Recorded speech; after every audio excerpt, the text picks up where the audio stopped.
hello' কি খবৰ সকলোৰে আশা কৰোঁ সকলোৱে ভালে আছে আজিৰ ব্লগটো আমাৰ ৰাসৰ ব্লগ আছিল ৰাস চোৱাৰ দিনাখন এটা সৰুকৈ ব্লগ কৰিছিলোঁ লখৰাত ৰাস চাব যাওঁতে গতিকে আহকচোন আমি চাওঁ লখৰা সেইদিনা বহুত ভিৰ হৈছিলে ইমানেই ভিৰ আপোনালোকে চালে গমেই পাব ভিডিঅ'টোত মানুহ ফালিব নোৱাৰা ভিৰ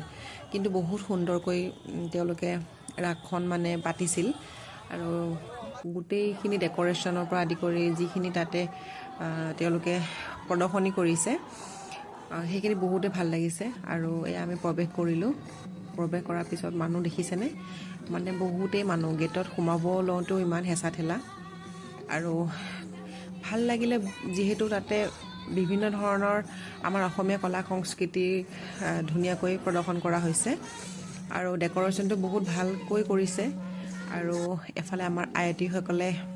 নাম লৈ আছিলে আৰু এই দৃশ্যাংশ দেখিছেনে এই দৃশ্যাংশ হৈছে আমাৰ যিটো অসমীয়া সমাজৰ এটা নামঘৰ থাকে প্ৰত্যেকৰে গাঁৱত সেই নামঘৰৰ তেওঁলোকে এটা আৰ্হি কৰিছে আৰু বাকী এই আমাৰ ৰাসৰ যি প্ৰতিমূৰ্তি আছে সেয়া আৰু এয়া দেখিছে আমাৰ ব্ৰহ্মকুমাৰীৰ ফালৰ পৰা জুবিন দাকো শ্ৰদ্ধাঞ্জলি হিচাপে দি তেওঁলোকেও ৰাসত মানে তেওঁলোকেও যোগদান কৰিছে বাকী যিখিনি আমাৰ গোটেই ডেকৰেশ্যন মই ক'লোৱে আগতে এবাৰ বহুত সুন্দৰ হৈছে মই আপোনালোকক দেখাই গৈছোঁ আৰু আপোনালোকে চাই যাব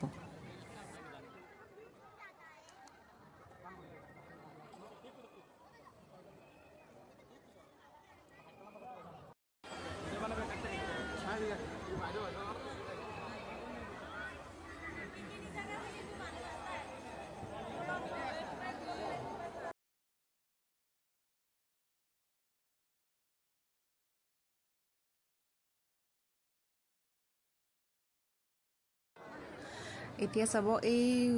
সাপৰ তলেৰে মুখখনেৰে আমি সোমাই যাব লাগিব এইফালে সোমাই গ'লোঁ ইমানেই ভিৰ তাতে কি যে ক'ম আৰু মানে অজগৰৰ সাপৰ ভিতৰেদি আমি পেটৰ ভিতৰেদি আমি সোমাই গ'লোঁ সোমাই গৈ আমি এইফালে ওলালোঁ এইফালে ওলাই গৈহে আমি দেখা পালোঁ যে তাতে জুবিন দাৰ কাৰণে এখন জুবিন ক্ষেত্ৰ বুলি তেওঁলোকে এখন প্ৰদৰ্শনী পাতিছে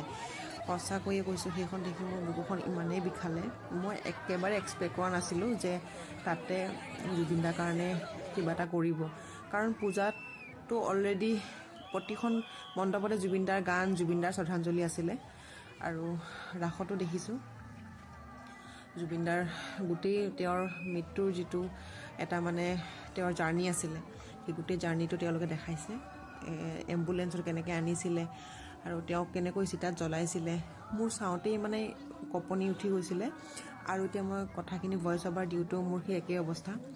সঁচাকৈ মানে দুখ লাগিলে মানে কি ক'ম দাদাক কেতিয়াও পাহৰিব নোৱাৰোঁ আৰু দাদা সদায় মনত থাকিব আৰু এই দাদা এখন ফটো তাতে তেওঁলোকে দিছে